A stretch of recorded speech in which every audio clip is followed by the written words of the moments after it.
Hein. Là, maintenant, j'étais vraiment coincé dans les deux précédentes sessions de votre colloque. Euh, on m'a demandé, j'ai accepté avec grand plaisir d'évoquer la question des smart cities, un peu particulière, un peu transversale en même temps. Quand on y regarde bien, c'est très compliqué à faire. À la fois, pour deux raisons qui sont différentes tout à fait. La première, c'est que ça suggère un nombre très impressionnant de questions d'ordre juridique. Et en même temps, à ces questions, les réponses existantes sont extrêmement parcellaires et extrêmement peu nombreuses. Donc, c'est plus un inventaire de difficultés ou de problématiques potentielles qu'on peut faire qu'on pourrait dire, parce que ça, c'est vraiment à ce stade tout à fait impossible. Voilà, il y a un statut juridique de la Smart City, je vais vous expliquer de A à Z dans quoi ça consiste. Ça, c'est à mes yeux tout à fait impossible. Donc, voilà, cette précaution étant prise, Lucie, on peut passer au slide suivant, s'il te plaît.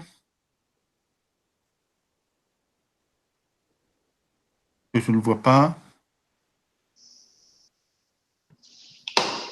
Lucie, je ne me vois pas mon... Oui, le numéro 2, là. Je suis désolée, pourtant je l'ai mise. Sur mon écran, elle apparaît. Bon. Tu ne vois pas la slide numéro 2, c'est ça? Tu actives la modification en haut, Lucie, sur... si vous la voyez, c'est mais...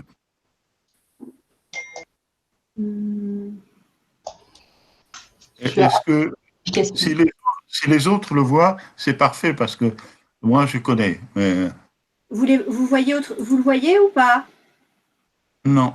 Non, ok. Alors, attendez. Pourtant, il me dit bien que je suis en train de présenter. Je vais l'arrêter, je vais la relancer.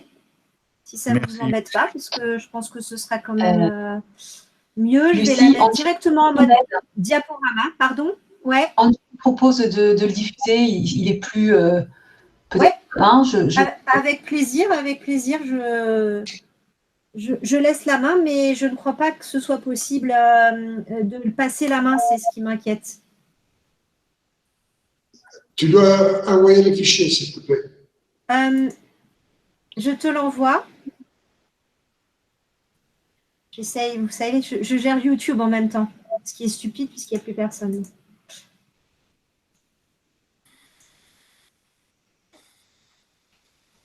Je le fais, Lucie. Ah, j'étais en train de le faire, ok. Tu es dessus ou c'est bon? Oui, oui, c'est envoyé. D'accord.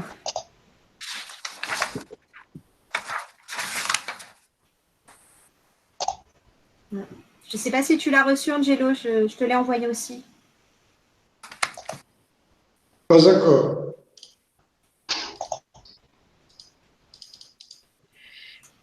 Je réessaie si vous voulez, peut-être, parce que ça a marché tout à l'heure, donc c'est un peu curieux. Oui, je l'ai reçu. Très bien. D'accord, très bien. Alors, je te passe la main du coup, hein, je me retire, je suis déjà retirée. C'est bon, tu peux y aller. Merci.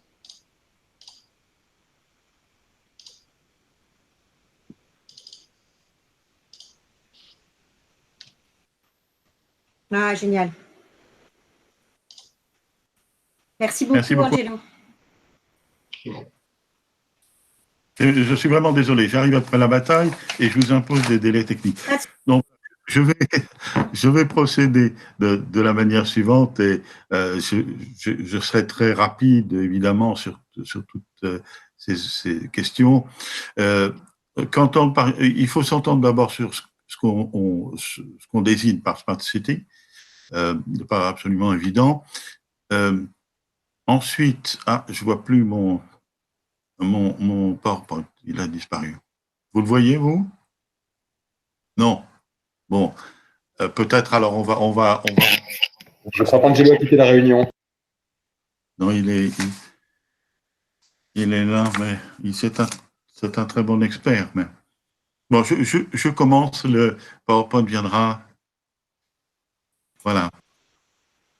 Vous me devez seulement dire quand charger les slides, s'il vous plaît. Ok, Angelo, merci beaucoup. Qu'est-ce que c'est qu'une Smart City? Quels sont les bouts de droit qui rencontrent la question des Smart Cities? Et puis ensuite, je détaillerai un petit peu, je développerai un peu les 3 grandes catégories de problèmes que me paraît susceptible de problèmes juridiques que me paraît susceptible d'engendrer la Smart City, qu'elle a commencé à engendrer. Il concerne les infrastructures, il concerne les données et il concerne la gouvernance. Alors, Angelo, on peut passer au slide suivant. Le slide suivant porte sur l'interrogation qu'est-ce qu'on peut entendre par Smart City. Je vous livre ma vision, mon approche que vous pouvez très bien ne pas partager, qui est bon, c'est pas du tout une vérité assise. On peut passer au slide suivant, Angelo. Voilà, non, le slide suivant, s'il te plaît. Merci beaucoup. Voilà, parfait. Moi, je comprends le phénomène Smart City comme étant le produit de la convergence de 3 mouvements, la combinaison de 3 mouvements. Le premier, c'est la montée, une certaine forme de résurgence des villes dans nos sociétés, une sorte de renaissance des villes. Je n'en explique pas davantage. Nous n'avons pas le temps, je crois. Le second, c'est le développement durable. C'est l'impact très fort du souci du développement durable qui vient impacter le fonctionnement administratif, l'action publique, mais tout spécialement l'action locale, et tout spécialement dans le contexte urbain. Je ne m'en explique pas davantage non plus. Et puis, il y a un 3e facteur qui arrive, un 3e mouvement qui se combine avec les 2 autres, c'est la digitalisation, c'est la numérisation de l'action publique. Et à mes yeux, c'est le mélange de ces 3 mouvements qui produit ce qu'on appelle aujourd'hui les villes intelligentes. Qu'est-ce qui les caractérise?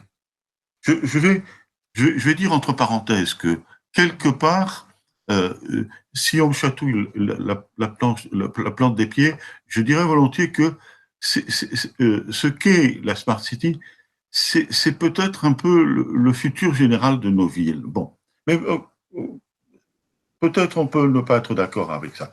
Quoi qu'il en soit, il me semble que ce que la Smart City la dynamique Smart City a de particulier, se situe dans 3 ordres de choses.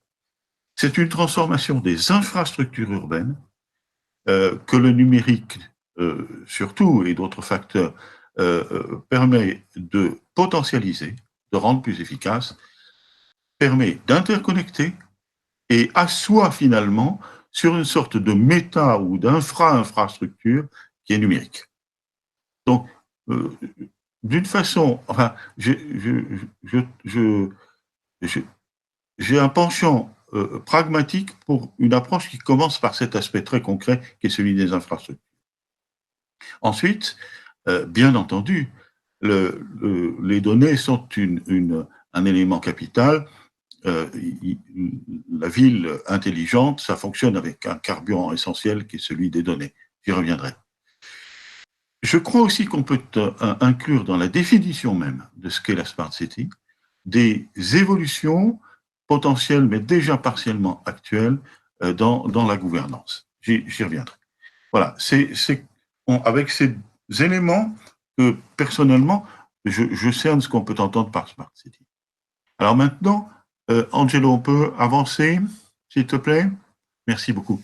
Alors maintenant, on va s'interroger sur les dimensions juridiques. Encore une fois, c'est pas extrêmement facile.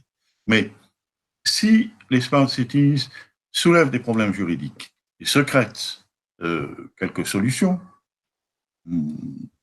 appellent des solutions à venir beaucoup plus qu'elles n'en ont déjà secrété d'ailleurs, bon, c'est parce que elles convergent là aussi vers elles trois séries d'évolutions.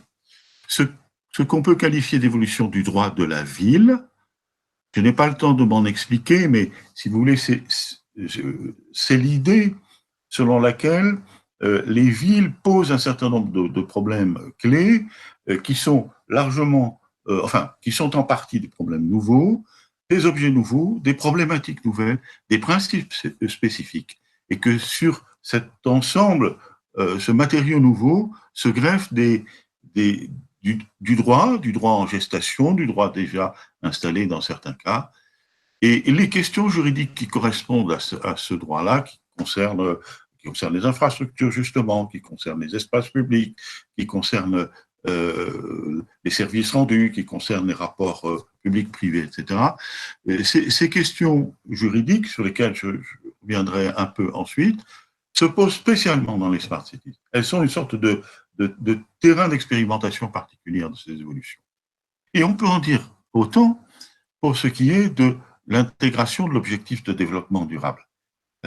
Il y a là aussi ascension, développement, maturation d'un droit du développement durable, d'un droit du développement local durable, d'un droit de la ville durable, je n'ai pas besoin, je crois, d'en expliquer beaucoup, et naturellement, les smart cities, avec leur aspect avancé, innovatif, exploratoire, sont un terrain privilégié d'application de ce mouvement. D'autant que, comme je le disais tout à l'heure, le développement durable est une des motivations très fortes pour la dynamique ville intelligente.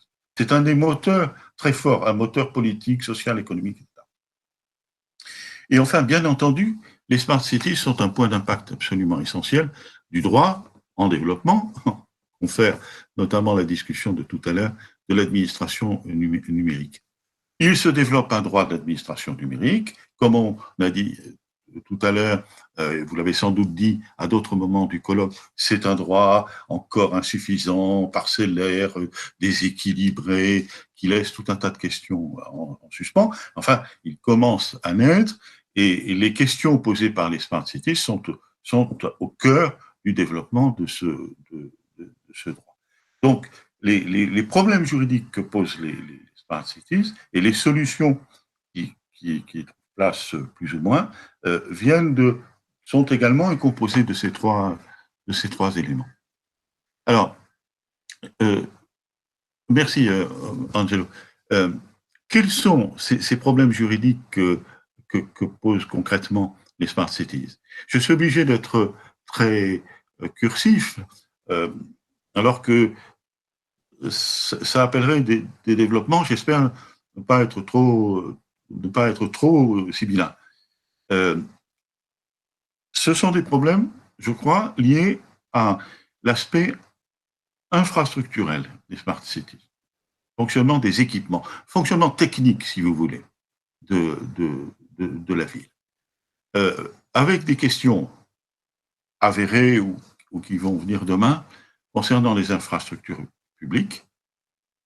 Elles doivent satisfaire des besoins nouveaux, compris pour des raisons de développement durable. Elles affrontent des difficultés juridiques inédites, ou en tous les cas plus fortement que dans d'autres contextes. Là, je prends peut-être un ou deux exemples. L'une des caractéristiques clés des villes intelligentes, du point de vue des infrastructures, c'est que les infrastructures s'y trouvent connectées, s'y trouvent interconnectées. C'est-à-dire que des silos, comme vous disiez tout à l'heure, se trouvent connectés. Le transport, l'énergie, la circulation, le fonctionnement des logements, tout ça potentiellement se trouve plus ou moins fonctionner ensemble, avec comme intermédiaire l'infrastructure numérique dont je parlais il y a un instant. Et cela n'est pas sans soulever des difficultés.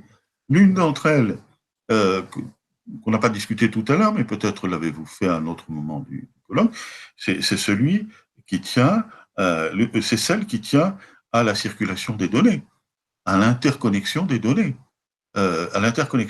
Parce que les données publiques qui sont, alors on va dire simplement, mises ensemble, plus ou moins dans le fonctionnement des villes intelligentes, Ces données publiques, elles sont souvent des données personnelles.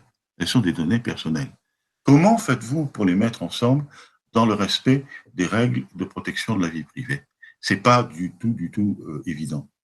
Je dis aussi des montages nouveaux parce que je crois que ça peut s'expliquer en deux phrases. Dans les villes intelligentes, encore une fois, l'une de leurs caractéristiques, c'est de faire fonctionner des choses ensemble. C'est le côté interopérabilité, interconnexion. On fait fonctionner ensemble des segments de la ville qui n'étaient pas, en coordination auparavant. Cela me paraît en soi, et c'est avéré, cela me paraît en soi susceptible de créer, de susciter des innovations dans le domaine contractuel. Je ne prends qu'un exemple. L'intuition a commencé à naître de ce que demain, il y aura même des propositions dans ce sens, qui viennent beaucoup du secteur privé, enfin bon, qui sont dans le débat, concernant l'idée que demain, on aura peut-être besoin de quelque chose comme des gestionnaires de quartier, c'est-à-dire un métier qui consistera justement à faire fonctionner ensemble les différents segments liés par le numérique d'un quartier donné, du point de vue stationnement, énergie, tout ce que vous voudrez. Gestionnaire de quartier. Eh bien, quel genre de contrat de type plus ou moins global va-t-on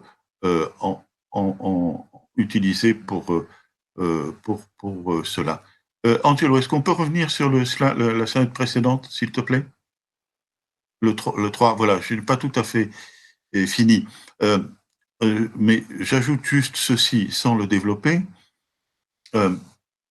Ce que je viens de dire, l'interconnexion des infrastructures, etc., ça concerne les infrastructures, mais ça implique aussi des nouvelles liaisons entre équipements publics et équipements privés. Voyez, entre le réseau électrique de la ville et le petit générateur d'électricité sur une base solaire ou biomasse, tout ce que vous voudrez, et que vous aurez dans votre quartier et qui va fonctionner en conjonction avec le réseau public d'électricité. Problème à la clé, contractuel, là encore, problème des données, etc. Angelo, on peut avancer, s'il te plaît? Alors maintenant, il y a le fleuve des problèmes concernant le statut juridique des données. Une façon de résumer très simplement les questions qui sont posées dans les villes intelligentes, ou, soyons prudents, qui sont spécialement posées dans les villes intelligentes, est un peu chronologique. Elle consiste à dire, les stocks de données, d'abord, ça se constitue. Et dans les villes intelligentes, ça se constitue notamment, pas seulement, mais notamment au travers des infinis réseaux de capteurs dont elles sont hérissées. Ceux de la vidéosurveillance, mais bien d'autres, ceux qui accompagnent le mobilier urbain, et j'en passe, et des meilleurs. Et ces stocks de données, et il faut en organiser la constitution. Problème à la clé, juste un exemple que vous connaissez, tout d'un coup, je crois que c'est la ville de Nanterre, justement, qui donne à Deco l'autorisation de repérer les passages de téléphones mobiles au voisinage des mobiliers urbains qu'ils gèrent.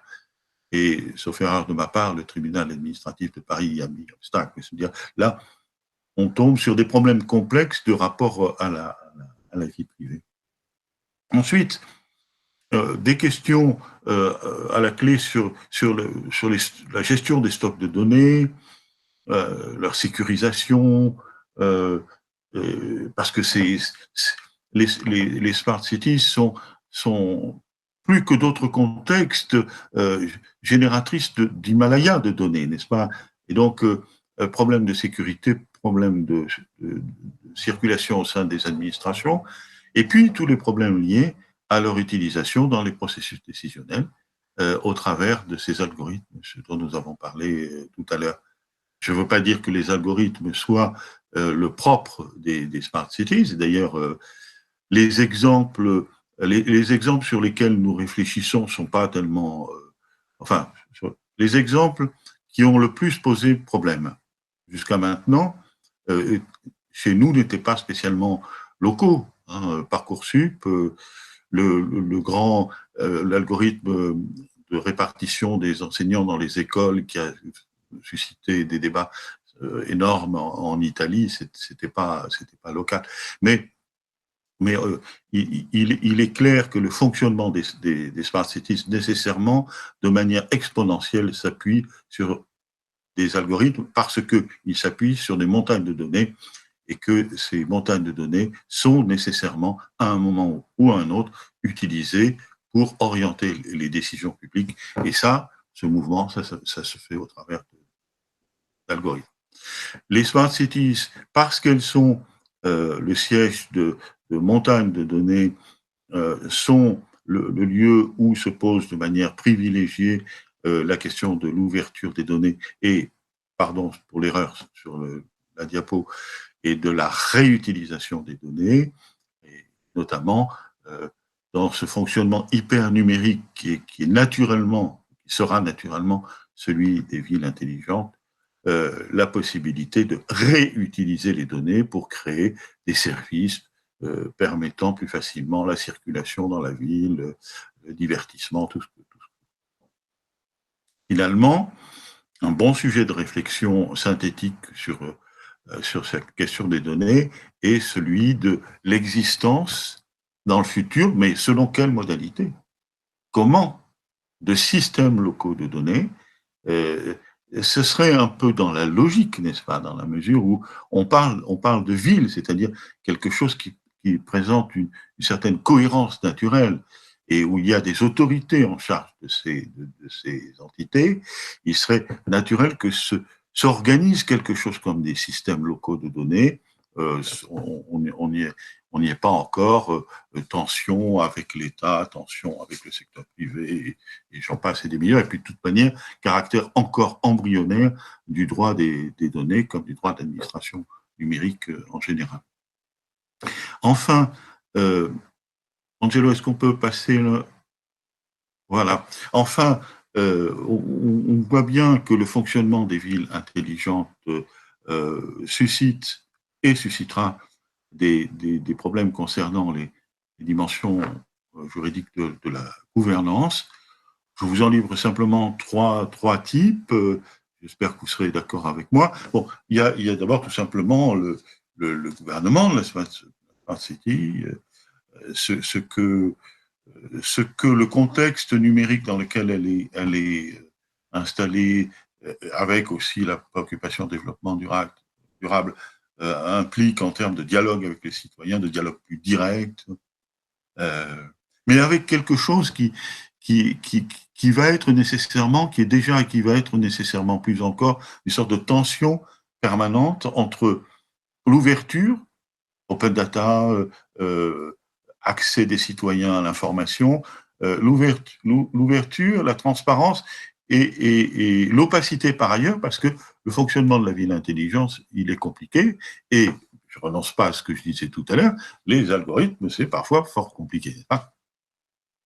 La production des biens publics dans les smart cities, potentiellement, elle aussi, se fait selon des modalités différentes, parce que la présence des données et du numérique permet de créer de nouveaux services, services publics, si vous voulez, ou de les organiser différemment, ou de les potentialiser, et permet aussi, d'ailleurs, je le suggérais à propos de la réutilisation des données, permet une nouvelle distribution des rôles entre le public et privé dans la production du bien public dans la vie. Enfin, l'évolution vers les smart cities posera nécessairement des questions en termes de cohésion sociale. La ville, c'est ségrégatif par nature, ça on le sait très bien, tous les sociologues depuis très longtemps l'ont expliqué. Ça crée naturellement de la ségrégation sociale, Et l'un des buts de la gestion politique des villes, c'est de lutter contre ce phénomène-là. La bonne question, c'est le numérique, les évolutions villes intelligentes, quels effets est susceptible d'avoir dans ce sens-là? Est-ce que c'est de nature à accroître la cohésion sociale ou au contraire à créer davantage de ségrégation? La réponse n'est pas du tout évidente. On voit bien des choses dans les deux sens. Participation plus facile, oui, mais coupure numérique, fracture numérique, et au fond, la Smart City, il y a des gens qui sont probablement plus à l'aise que d'autres, etc. Et on pourrait rattacher le sujet que je suis en train d'évoquer à l'idée de droit à la ville, qui est une idée proche en réalité. Est-ce que si on croit à cette idée de droit à la ville, est-ce qu'elle est susceptible de prospérer autant, moins, plus dans le contexte des smart cities? C'est pas très différent de ce que je viens d'évoquer. J'ai une petite conclusion, Angelo, si tu veux bien. Je n'étais pas très sûr d'en trouver une, mais un bout de conclusion. Mais pour terminer mon affaire, une question qu'on peut se poser, c'est dans quelle mesure cette combinaison résurgence des villes, développement durable et puis le numérique, ça constitue une rupture historique, quelque chose de très puissamment transformateur de la société et des villes. Alors, la réponse, disons, un peu à la mode, ce serait de dire « Ah oui, ça disrupte à tour de bras ». Et donc, c'est des villes et des sociétés extraordinairement différentes que ça nous prépare. Sans doute, peut-être, je ne sais pas. Volontairement, j'ai fait figurer sur cette dernière image une photo de la ville de Songdo. Je n'ai pas besoin de vous dire ce que c'est que Songdo. On y voit des immeubles contemporains extrêmement contemporains et un temple qui est là, je crois, depuis assez longtemps. Et pour le plaisir, une citation de cet auteur magnifique de choses sur la ville qui était Marcel Roncaiolo. L'un des caractères de la ville, puisqu'elle n'est pas table rase et conserve non seulement la forme, mais aussi des fragments, même des structures venues du passé, et de faire converger dans un même temps ces expériences multiples. Ce sera peut-être le cas dans les villes intelligentes. Je ne sais pas, je vous livre la question.